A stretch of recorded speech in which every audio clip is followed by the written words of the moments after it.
உங்கள் வீடு தேடி வரும் அரசு. உங்களுடன் ஸ்டாலின்.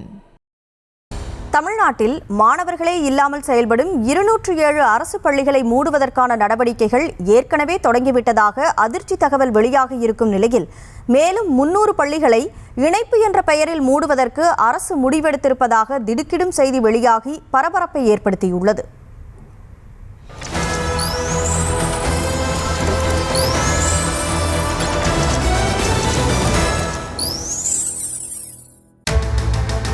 தமிழ்நாட்டில் தொடக்க கல்வித்துறையின் கீழ் 22,831 ஆரம்ப பள்ளிகளும் 6,587 நடுநிலை பள்ளிகளும் செயல்பட்டு வருகின்றன. இவற்றில் சுமார் 207 பள்ளிகளில் மாணவர் சேர்க்கை இல்லை என்பதனால் அந்த பள்ளிகளை மூடுவதற்கான நடவடிக்கையை அரசு தொடங்கியிருக்கிறது. இதற்கு கல்வியாளர்களும் அரசியல் கட்சி தலைவர்களும் கடும் எதிர்ப்பு தெரிவித்து வருகின்றனர். இந்த சூழலில்தான் 10க்கும் கீழ் உள்ள மாணவர்கள் பயிலும் சுமார் 300 பள்ளிகளை கண்டறிந்து அவைகளை அருகில் இருக்கும் பள்ளிகளோடு இணைத்துவிட அரசு முடிவெடுத்திருப்பதாக திடுக்கிடும் தகவல் வெளியாகியுள்ளது.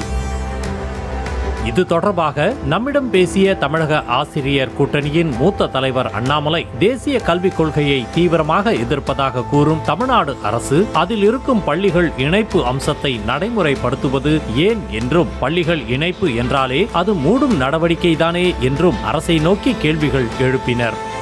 ஒவ்வொரு மாவட்டத்திலேயும் 10 மாணவர்களுக்கு கீழே உள்ள பள்ளிகளை பூரா இன்னொரு பள்ளிகளோட இணைத்து விடுங்கள் என்று சொல்றாரு இவரு. அதான் தேசிய கல்விக் கொள்கை. தேசிய கல்விக் கொள்கையில மூடுறது இல்லை, ஒரு பள்ளிக்கூடத்தை இன்னொரு பள்ளிக்கூடத்தோட இணைத்து விட வேண்டும் என்று சொல்கிறார்கள். அந்த இணைப்பை தான் இப்பொழுது அவர் செய்து கொண்டிருக்கிறார்கள். அதன் மூலமாக அந்த 300 பள்ளிகளை மீண்டும் அதை இணைத்தால் அது மூடியதாக தான் பொருளாகும். தொடக்க கல்வி இயக்குனர் மாநிலம் முழுவதும் 10 மாணவர்களுக்கும் கீழ் குறைவாக உள்ள பள்ளிகளின் பட்டியலை தயார் செய்ய சொல்லி உத்தரவிட்டுள்ளதாக கூறும் அண்ணாமலை, முதலமைச்சர் பள்ளிகள் திறப்புக்காக பாடுபடுவதாகவும் பள்ளி கல்வித்துறை தனியார் பள்ளிகளை தொடங்குவதற்கு ஆர்வம் காட்டி வருவதாகவும் குற்றம் சாட்டியுள்ளார். முதலமைச்சர் கல்வி தரத்துக்காக பாடுபடணும், 45,000 கோடி நிதியெல்லாம் ஒதுக்குறாரு. ஆனால் பள்ளி கல்வித்துறை அமைச்சர் தனியார் பள்ளிகளை தொடங்குவதற்கு தீவிரமாக இருக்கிறார். அதற்கு ஒரு சில பேரை அடையாளம் காட்டி விட்டுருக்காரு. இப்போ அது தனியார் பள்ளிகளை தொடங்குவதற்காக அது ஒரு பட்டியலை பெற்றுக் கொண்டிருக்கிறார்கள்.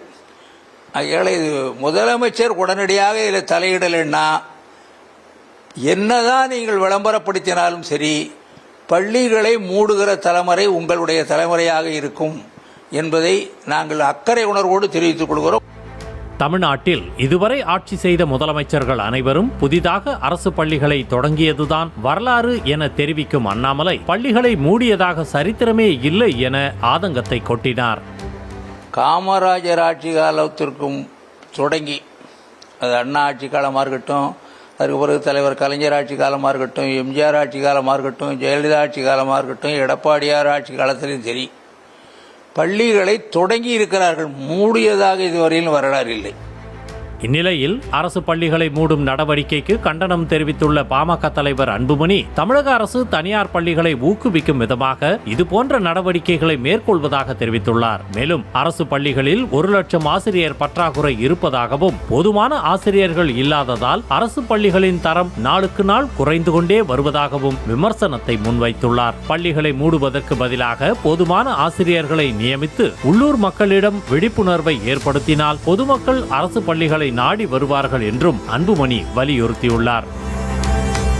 இதற்கிடையே பள்ளிகள் மூடுவது குறித்து விளக்கம் அளித்துள்ள தொடக்க கல்வித்துறை, அரசு பள்ளி தனியார் பள்ளி என்ற எந்தவித வேறுபாடும் இல்லாமல் மாணவர் சேர்க்கை குறைவுக்கு தமிழகத்தில் குழந்தை பிறப்பு விகிதம் குறைவே மிக முக்கிய காரணம் என தெரிவித்துள்ளது. குறிப்பாக மூடப்பட்ட பள்ளிகள் அமைந்துள்ள பெரும்பாலான பகுதிகளில் பள்ளியில் சேரும் வயதில் குழந்தைகள் யாரும் இல்லை என்று விளக்கம் கொடுத்துள்ளது. அதே சமயம் இந்த பள்ளிகளில் புதிய மாணவர் சேர்க்கை நடக்கும் பட்சத்தில் நிச்சயம் மீண்டும் பள்ளிகள் செயல்பாட்டுக்கு கொண்டு வரப்படும் என்பதை உறுதியாக கூறியுள்ளது. உங்கள் வீடு தேடி வரும் அரசு. உங்களுடன் ஸ்டாலின்.